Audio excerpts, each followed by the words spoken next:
Welcome back to another technical video. Today we're going to be going through your question, answering it, and hopefully finding that solution for you. Now, remember to stay just a little bit crazy like me, and hopefully you get to that resolution. Now let's continue on.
And that's it, guys.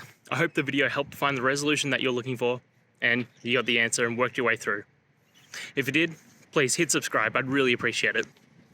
And until the next time you need technical help, I hope you have a good one.